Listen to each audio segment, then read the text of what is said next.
Hi there again. Well, I'm my latest video log, and this time it's going to be about my Lomo Sardina camera.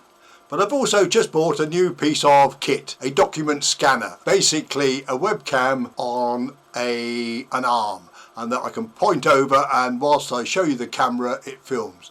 It seems to work quite well, even has an automatic focusing arrangement. So this is a bit of a trial of that, and my showing the Sardina camera and how it works and how I put it together.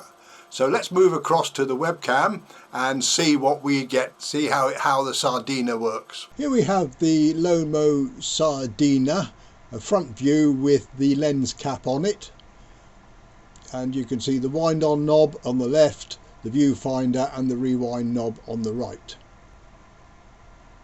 Removing the lens cap to show you the lens, which is a wide angle around about 20 millimeters. I don't know the exact figure. It's a single aperture around about f9, f8 thereabouts, and a single speed shutter about 1/100th of a second. It comes in a range of colours. This is the basic black 8-ball model, which I happened to win in a Lomo competition. The alternative image based on Elton John's collection. It also included a ticket to a show at the Tate down in London. We made a few days holiday and went to actually use the ticket at the exhibition. The shape of the camera is based on a sardine can, and it was a style created in the USA in the 1930s. Well, if we look at the camera here from the top, we can see the total number of controls, which is the simplest one is a focusing, basically close up and not close up. In practice, it does tend to work. It's very useful. The wide angle means that everything is usually generally in focus. The wind lever is at the right. The shutter is cocked by a ratchet over the film plane, and on the left is the rewind knob.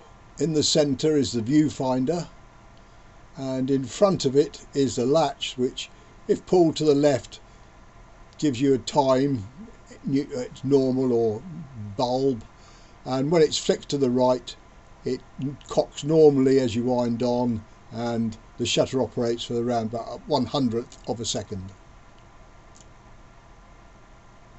On the side is the fitting for the dedicated flash that uses a simple screws into the threaded socket there and contacts with a pair of contacts.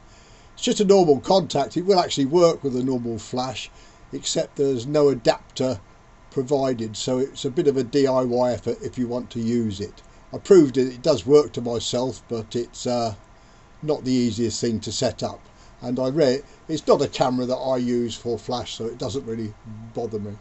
The rear is released by the catch and open, so showing a nice clean interior. Film goes into the left, across to the right, and there's the sprocket which is used to bring the shutter, get the shutter ready for, cock the shutter for the next shot. I cocked it a few times to show it in action, but you couldn't really see anything on the screen. I'm loading a film here, Lomo Metropole colour film, which is easy to load if you remember to pull the rewind button up. It feeds across very well.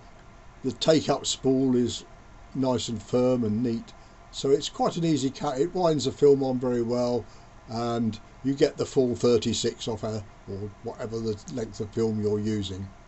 I use the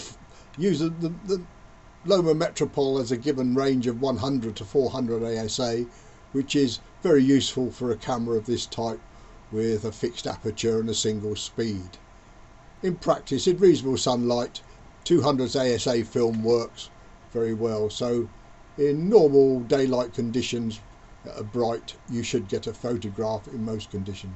Indoors the time can produce some interesting photos, especially if the camera's held rigid on a ledge, as being so wide you can get a full room.